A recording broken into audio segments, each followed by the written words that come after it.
Have we just found the next iconic duel in football in Endrick and Lamine Yamal? Let us see if that can be a possibility. We witnessed the epic of Ronaldo versus Messi, and as a football fan, what a time it was. Now football have seen these battle of two in the past, like Pele versus Maradona or Zidane versus Johan Cryuff, but none of them were as intense as Ronaldo versus Messi. And the reason for that was the pure footballing brilliance both the players had was unmatched, and both the players competed for the title of the best player in the world almost for 15 years, unlike any other players in the history of football.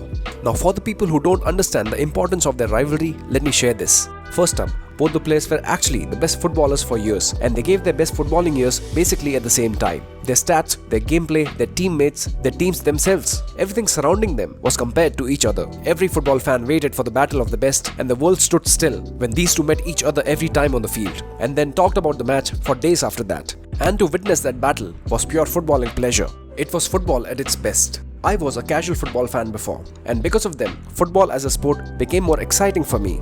Ronaldo versus Messi was not just two players playing against each other. It was the battle of the best. The best coaches fought against each other. It was the fanbase of Ronaldo versus Messi fanbase. It was Bernabeu versus Camp Nou. It was Adidas versus Nike. It was Europe versus South America. It was Barca versus Real Madrid. Football felt different at that time. And in every sport, there are some moments or individuals that define an era, like Tiger Woods in golf or Michael Jordan in NBA. These are some of the athletes because of whom the game itself progressed. These guys, they attracted new viewers to their respective games. And that's what happened in football with Cristiano and Messi.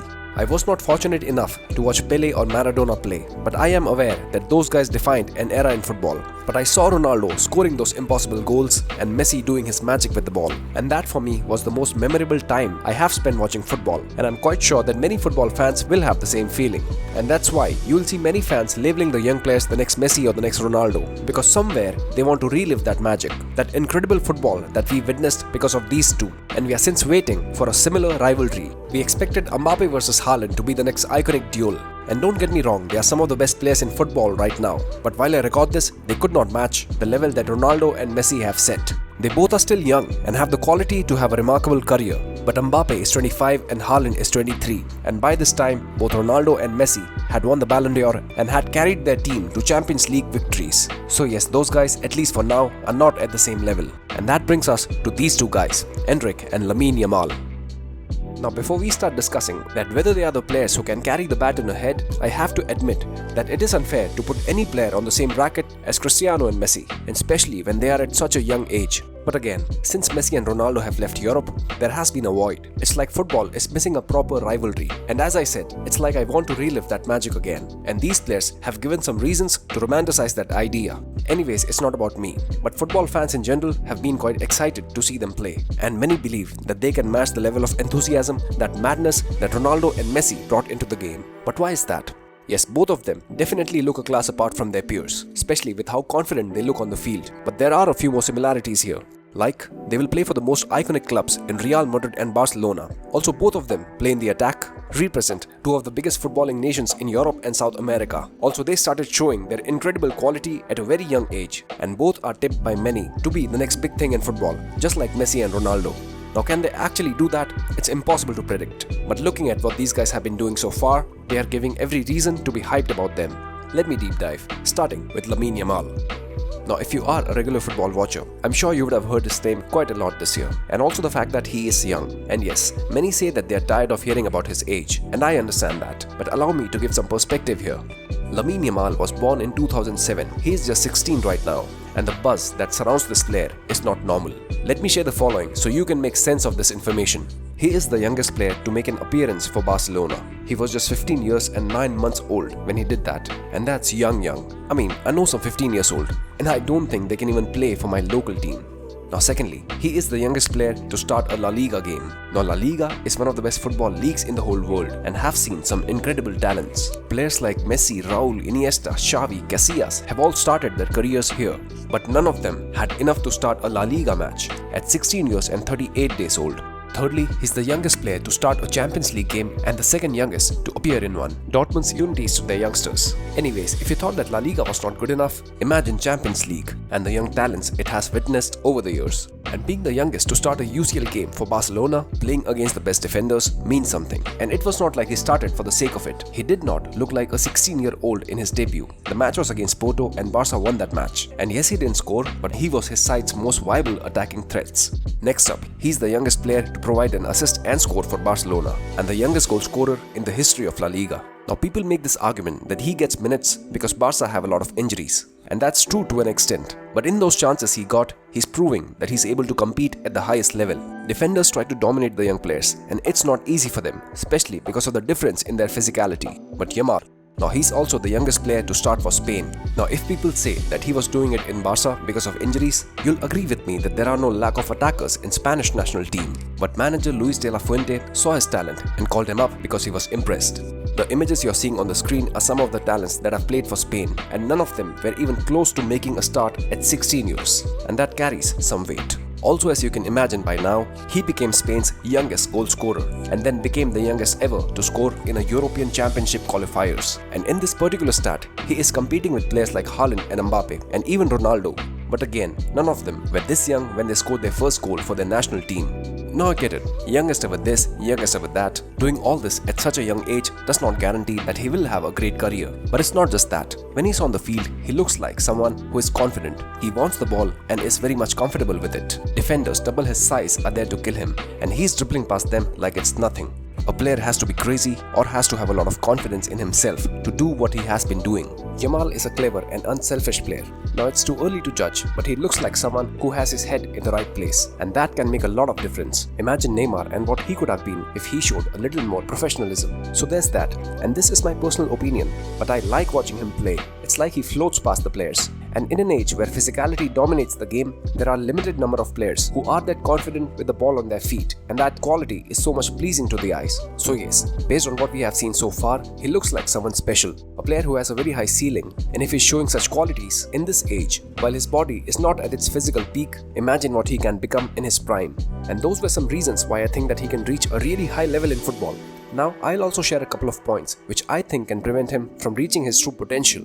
See, first up, this Barcelona team is not the same as Messi's Barca. Now what I mean by that is that Barca team was competing for every title and was not in $1 million debt. And Messi had this benefit very early in his career that the team was set up in a way that would suit him. And that team had enough talent around Messi to not only make Barca the best team for title contention, but a team that can fully support Messi to bring the best out of him. He had players like Xavi and Iniesta, and then Neymar and Suarez, and all of those players were in complete sync with him. And that gave a perfect platform for Messi to shine. And not just those players, but the whole team worked in Messi's favor. I won't go deep into this, but imagine how many times have you seen Messi link up with Jordi Alba, and that resulted in a goal. So basically what players surround a talent at a given point in his career, and the approach that team wants to take with them also plays a major role in deciding the fate of that player's career.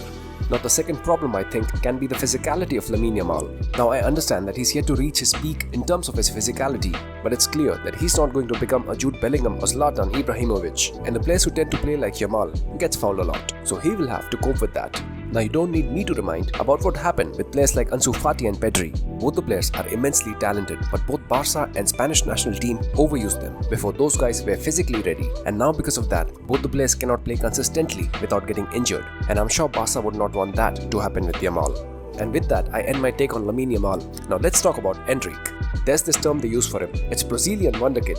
Now football fans get excited whenever this term is being used, and it has been used a few times in the past. And you can see not all wonder kids lived up to the expectations, like Robinho or Alexander Pato. But some wonder kids like Neymar had a relatively successful career, and it seems like Vinny will also have one. And the next in line is this Brazilian sensation, Endrick. Now right off the bat, there are two things about this player that strikes me. First is the way he plays. You see, when we talk about Brazilian players in general, one would expect a lot of flair, showboating, dribbling, etc. Brazilian players have this enjoying football kind of persona, but Endrick, unlike the ones who came before him, seems a serious footballer, plays more direct. He does not look like he's interested in performing a skill just for the sake of it. He looks like a proper pacey forward with strength, a player who wants to take the ball ahead with intent and has a powerful shot in him. And the second point is, it seems that he has a really strong mentality. There's this story about his past, which is quite famous by now, but let me share it for the ones who haven't heard it. When Endrick was just a kid, his father once broke into tears in front of him because he was not able to provide food for him. And at that point, young Endrick told his father that he will one day become a professional footballer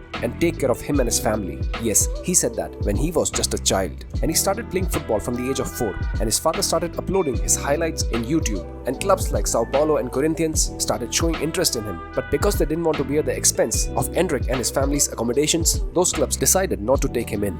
But Brazilian club Palmeiras had no such reservations. They took him into their youth team, and Endrick has not looked back since. Now Endrick from his early days have been hyped a lot. To be honest, he's the most hyped Brazilian player since Neymar, and there's a reason for it. While he was playing with the youth teams, his performance was better than any of the previous wonder kids. When he was playing the under 15s and under 17s, he scored 165 goals in 169 games, often playing against older players. Now that showed he was too good for his age group, after which he was selected to play in Copinha, which is the biggest under 20s tournament in Brazil. He was just 16, and in that tournament he played with players who were 4 years older than him, but that was not a problem for him. Endrick, despite his age, became the standout player of the competition, scoring 7 goals in 7 games. He also scored in the final and won the Copinha trophy for Palmeiras for the first time. And not only that, he also won the player of the tournament at that young age, and that feat was only achieved by elite players, and people started comparing him with players like Pele and Ronaldo the phenomenon. And at this point, Endrick's star was at rise. And despite of his young age, Palmeiras decided to call him up for the first team in 2022 season while he was just 16.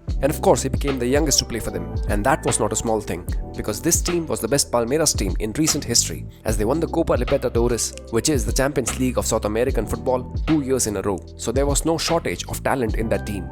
But still, he became the part of the senior squad, and he was able to make a name for himself. At the top flight of Brazilian football, playing against the senior most defenders at 16 years old, he scored 11 goals in just 18 games. Yes, he did that. And the football world started noticing him. United, City, Chelsea, PSG, Barca were all interested to sign this kid. But in the end, he said that Cristiano Ronaldo is the one he idolized and decided to join Real Madrid when he comes of age. Yes, he cannot play in Europe unless he's 18, so there was this downside. But that didn't stop Real Madrid from paying 16 million for the 16-year-old. So that happened, and he continued playing for Palmeiras. And his second season with the first team was not going as he would have preferred. He was coming off the bench, and in the first 13 appearances, he just managed 2 goals and 1 assist. And because he was hyped like crazy, the media started questioning his talent and whether he should be a part of the first team at all. Now it must also be noted that Palmeiras team was in a bad run of form, getting out in the cup competitions and trailing to Botafogo in the Brazilian league. And around the midway through the season, they were third in the table and trailed first place Botafogo by 14 points. And the team was under massive pressure. The fans were not expecting Palmeiras to make a title challenge, but that would all change in the second half of the season. Palmeiras made a significant leap in the league, and so did Endrick. And towards the latter half of the season, they found themselves in second place, just 4 points behind Botafogo, and Endrick was a major reason for that. He was making a difference in the attack. He scored 6 goals in 8 games, and Palmeiras were about to meet Botafogo in what can very possibly be a title-deciding match for them. And the match happened, and that match in itself is an epic story, as Botafogo dominated the first half and scored 3 goals, and then in the second half, Endrick ran past the whole defense to score an incredible solo goal, after which he scored another spectacular goal, which if you watch football, I'm sure you would have already seen it somewhere in the highlights. And later he sent a cross inside the box, which resulted in another goal. And in the end, Palmeiras won that match and the tournament. And Endrick proved that he was being hyped for a reason. He won the Young Player of the Season, and his goal won the best goal of the season. So what was next? Well, on 6th November 2023, he was called by the Brazilian national team to participate in the 2026 World Cup qualifiers, despite just being 17 at that point. And then he was called again to play the friendlies in Europe. But that did not bother Endrick, and I hope you saw his game against the European powerhouses at their home. He came off the bench against England at Wembley and scored the only goal of the match at the 80th minute. And against Spain at Santiago Bernabeu, his future home, he again scored a decent goal in a 3-3 draw. So based on what we have seen so far of him, he does look like a player we should be excited about. And I have my biasness because I'm a Real Madrid fan, but when I see Endrick, I see strength, acceleration, pace, skills, dribbling, finishing, and also he does not fall just to win a foul. And I'm being honest that I have not seen a profile like him, especially in Real Madrid. Some say his game is closer to Mbappe, some say it's like Adriano or Brazilian Ronaldo, but not for me. I think he has a different style, kind of like a Rooney or earlier Michael Owen kind of a player. Anyways, just like Yamal, we'll talk about the roadblocks that could stop Endrick from reaching his potential. See, the first point is not that big of a deal, but I believe he still has a room of improvement when it comes to his passing game. He does try to make a lot of vertical and direct passes, and some of those passes may seem a bit outrageous sometimes and can be blocked by the opposition players. So I believe there's still a room of improvement in terms of his passing, but because he's still young and will train with the Real Madrid team, I think he will be able to improve on that. Now my second concern would be, just like how we discussed that Lamine Yamal might have a problem because he'll have to play more than he's supposed to at this age. And the issue with Endrick can be the lack of playing time and the competition he'll have at the Spanish capital. Real Madrid don't have any shortage of attackers. We have Vinicius, Rodrigo, Brahim Diaz, Joselu, Bellingham likes to come forward, then there's Arda Güler on the bench, also Mbappe might join Los Blancos next year. So I don't see Endrick getting reasonable amount of playing time. Now I understand that he's young and Real Madrid fans and the team should have patience with him, but there can be a scenario where he could be loaned out or will get a chance only against the smaller teams, and that won't be best for his development. However, I think Ancelotti manages these things well. I've also made a video on why I think that Ancelotti is the most suitable coach for this upcoming Real Madrid team, the Galacticos 2.0. You can watch it here, but I still think that lack of playing time can be the only reason that prevents him from reaching his true potential. Now, having said all of this, I still think that both Lamine Yamal and Endrick will be two of the best players in future. Now you guys let me know your thoughts. I have limited subscribers and I respond to every single comment. So feel free to share your opinion and suggestions for next video. Like the video, subscribe to Football Ledger, and thank you for supporting a small YouTuber. See you on the next one. Ciao.